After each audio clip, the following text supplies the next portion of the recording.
Welcome to Across the Apothecary, where we discuss health, chat with health professionals, and try to figure out if bacon is really bad for you. Good morning and welcome to Across the Apothecary. This is Elizabeth Plouffe, and not that I'm not sure of who I am, but I'm thinking so fast right now that my words are kind of getting away from me. So today's podcast is actually about sitting versus standing, which I know is a really hot topic right now. And I didn't take it very seriously until I started doing some research. And over the weekend, made some decisions that will hopefully have a positive impact on my health and those around me. So most people, I think, have done some research or at least paid attention to some of the facts coming out around how much we sit now versus even 30 years ago. And if you're an entrepreneur that is tech-based or, I'm communications-based, you spend a lot of time sitting. And I started to feel really unwell, noticing that my lower back started really hurting, muscles were always tight, all this kind of stuff. And so I've made the decision to convert to a standing desk, and that'll come later. First, I want to give you some stats on why I've made this decision. And CanadianBusiness.com published a really great blog called Sitting at Your Desk is Slowly Killing You, which, grabby title, good for them, for whoever wrote it. So who was it written by? Elaine Chin. And it's interesting to note that now sitting, smoking and physical activity rank number 1 and number 2 in the world as the top risk factors for non-communicable diseases, meaning nobody has to sneeze on you or you don't have to get anything in your blood to die from this, which is kind of gross. In fact, smoking just edges out inactivity, blamed for 5.3 million deaths per year versus 5 million deaths per year due to inactivity. It scares the crap out of me just by not moving enough. Now, I recognize in a population of 7.5 billion that 5 million is a rather small drop in the bucket, but still, that's 5 million preventable deaths. So it goes on to say, a study published in the JAMA Internal Medicine Journal showed that even if you exercise regularly, sitting for too long could increase the risk of premature death. The study found that adults who sat for 11 hours or more per day had a 40% increased risk of dying in the next 3 years than those who sat for less than 4 hours a day. That's crazy pants. And that even takes into an account your otherwise physical activity, weight, and health status. So even if you're getting your 10,000 steps a day, if you're getting those in 1 hour, for an example, you go for a power walk or what have you, it doesn't undo the 8 to 11 hours you've spent sitting. And that's where my mindset was. Well, if I just start, adding a walk a day, it'll help to undo the fact that I have to sit for my business because I do graphic design, I do communications, like newsletters, blog posts, all this kind of stuff. And then, of course, that's not the only time you're sitting. Most people watch TV or movies or videos or something. You're sitting for that. You go out for coffee. You're sitting for that. You're reading, whatever. You're sitting for that. And I actually didn't sit down and calculate how much I was sitting, but way more than was good for me. So being sedentary, which includes sitting at your desk, your risk of heart disease, hypertension, diabetes, stroke, kidney stones, and various cancers increases. And they make a pun here. Yes, sitting around on your butt just might lead to colon cancer, which makes a lot of sense because from a health statistic or health perspective, when you look at the physiology of where your intestines are located, they are, of course, impacted by the bend that you create when you're sitting for too long. They're not able to function properly because you've got them compressed, in between your lungs, pressing down on them because you're sitting and being bent at the pelvis to sit. Your poor intestines are taking a bit of a shit kicking, if you'll pardon the pun, and reduces motility, all those kinds of things. So if you know anything about the digestive system, everything moves along through a combination of peristalsis and what have you, which is muscle contractions, right? So how I explained it to one group was, picture your hands squeezing together and alternating things going chicka chicka wow wow to chicka wow wow. That's how poop moves along. When you don't allow that to happen, your digestive process gets interrupted. You don't digest your food properly. You don't poop properly. And I don't know about you, but poop is king in my house. If you're not pooping properly, something's the matter. So it talks here about the effect on your cognitive function. It's just incredible how this is having a huge impact here. It says, so some suggestions to get you up and moving if you don't have an option for a standing desk is walk while taking business calls, which I do. I do that at home. If you work from home, what I tend to do is take my calls on the main level of my house, even if my kids are home or not. Or in nice weather, I'll go out on the driveway and do a circuit there. But if the weather is kind of crappy, I do a circuit between my living room, dining room, and kitchen on the main floor so that I'm at least moving. And then also, your phone tracks your movement. Spend at least half an hour of your lunch break walking. Worst thing you can do for yourself is go back and sit at your desk to eat. Disgusting. Also makes your keyboard really gross. Skip the elevator and take the stairs. And you can have, a desk buddy hold you accountable at work to, walk by. And even if it's a playful jab saying, when's the last time you got off your butt, at least it will prompt you. You can set a reminder in your calendar. Depending on what kind of watch you wear, you can set a reminder there. Set a reminder on your phone. These ones this one's a known one, which is pick a parking spot further away from your office. And maybe either you do it, take the initiative, but start a wellness movement within your office or organization. It only takes one person to start leading an example. And I watched a really interesting TED Talk, which I'll find, and it talked about the leadership or second place mentality. And this guy gets up at some kind of outdoor festival and starts dancing like a crazy person, and in a great way, go for you. And it was interesting because it wasn't him that was the focus of the talk. It was the first person that got up and took a chance to join him, and then how it contributed to the herd mentality. So be a leader, or be the first person to step up and support the leader, and then everybody else will get on board. Schedule a walking meeting. When you send somebody a meeting invite, make sure it's going to be a nice day, or if your building allows it, if you work in Toronto and you're on the path, go for a walk in the path. As long as you're not discussing anything that requires an NDA, although who's listening anyway, go for a walk. So ask yourself, it says here, are you getting 30 minutes of moderate exercise in every day? The other stuff that I've read indicates that doesn't undo the damage from sitting at your desk. So even if you think that going to the gym for an hour is going to help, if you're still sitting 10 hours the rest of the day, you're still doing that damage. So you got to get up. So what I ended up doing, I have MacGyvered for right now a standing desk, which I've double checked for ergonomics. So I'm at the proper bend for my elbows and all that kind of stuff. And I alternate between shoes and no shoes. I have put some matting down. It's you normally put it down for weightlifting, but it's got a nice sponge to it. So you need some kind of stress mat if you're standing for any significant amount of time. Otherwise, you're going to start causing back problems. You need to remember to stretch. You need to remember to relax your knees. If you stand with your knees locked, that affects your posture, which can cause other issues.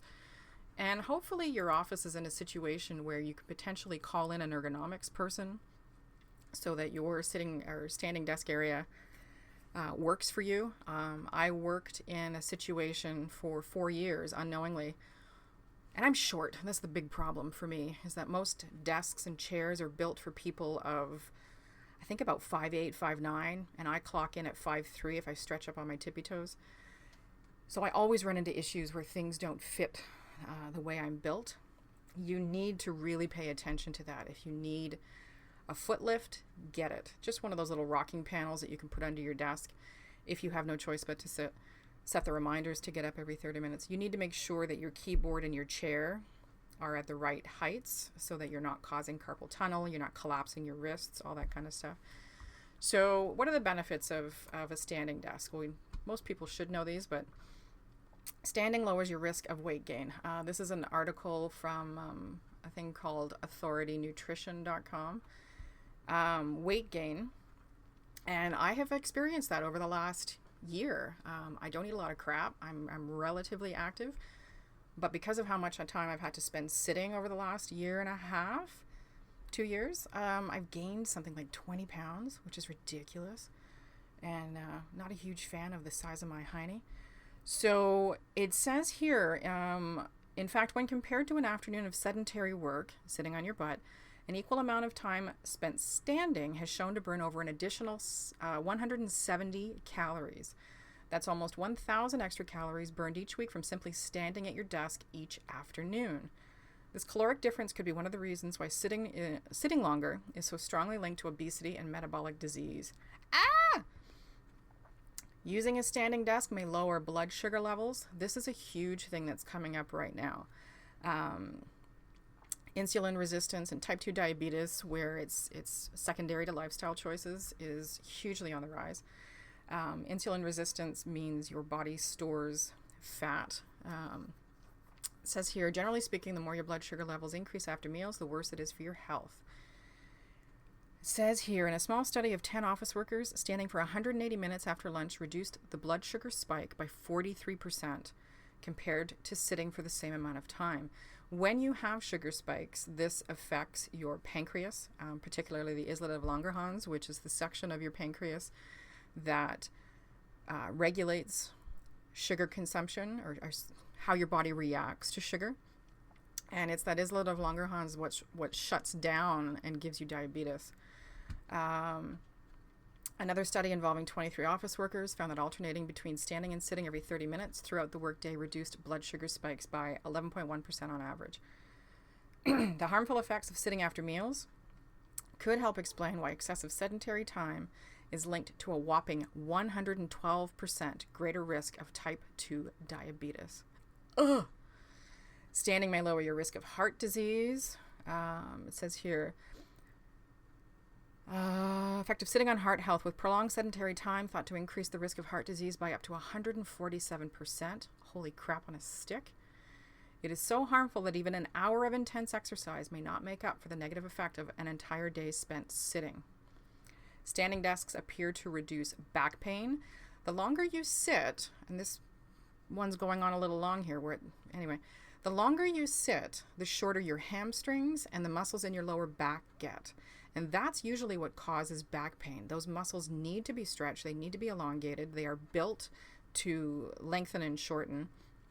And when you consistently sit, the muscles think that that's all they're supposed to do, and they will start to contract permanently.